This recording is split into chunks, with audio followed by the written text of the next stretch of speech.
Let's get some insights now from Steve Pruitt. He's the managing partner of the consulting firm Watts Partners, and he's a former staff director of the Budget Committee of the U.S. House of Representatives.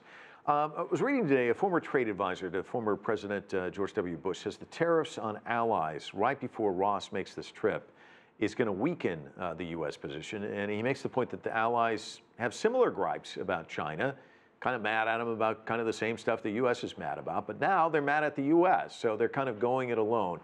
Do you agree with that concept? Well, I agree with it, and I would just amplify that. How do you weaken a position that's already weak?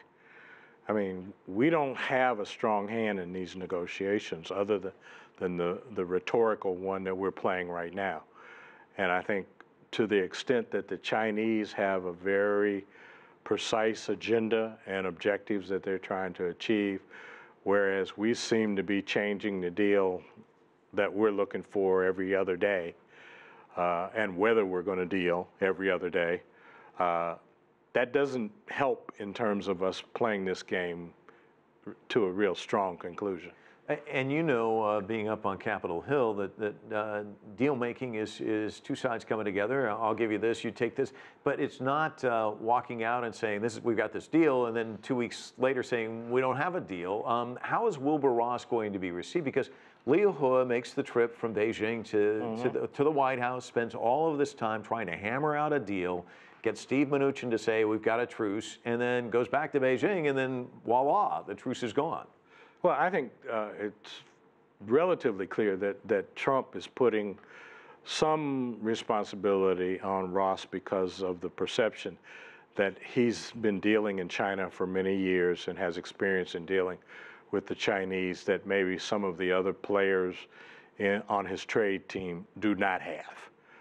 Now that's a stretch maybe, but I think that that's certainly viable thinking on his part. But playing devil's advocate, if I'm sitting across from you and a week ago I was sitting across from somebody else, and then a week before, there's so many voices coming. You've got Navarro, you've got Mnuchin, you've got Ross, and you've got Trump. How do you even know?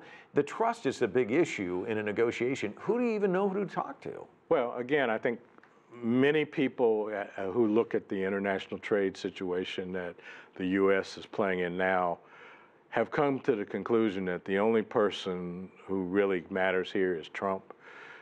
He has undercut many officials that work for him in their discussions, both in NAFTA and TPP, now with the Chinese, with the North Koreans, on again, off again. So most folks have come to the conclusion, whatever Trump says is where we are today. But I think one of the missing elements in a broader sense is the U.S. does not have, under the Trump administration, a true trade agenda. It's, I want to get a better deal than Obama got, and I keep asking everyone who raises this question, what's better than what Obama got? Tell me what it is, and I'll support going and getting it. But I don't see an agenda that moves us to the levels of specificity that are needed in trade talks, and just saying, well, we want to increase your buy of U.S. goods and services. To what? What's the number you're looking for? What are we trying to get to here? You know, I support them buying more. I think it's a great idea. Where is the U.S. a year from now after all of this plays out and the dust settles? Is this going to be a strategy that's going to continue the kind of the hammering away at allies and adversaries in a sense too? Oh, I would definitely think that, assuming some intervening activity around the presidency and the Russia probe that we're dealing with now, that we'll be the same place we are today a year from now, with the same games being played and many of the same discussions. You know, trade is a very fluid situation and environment.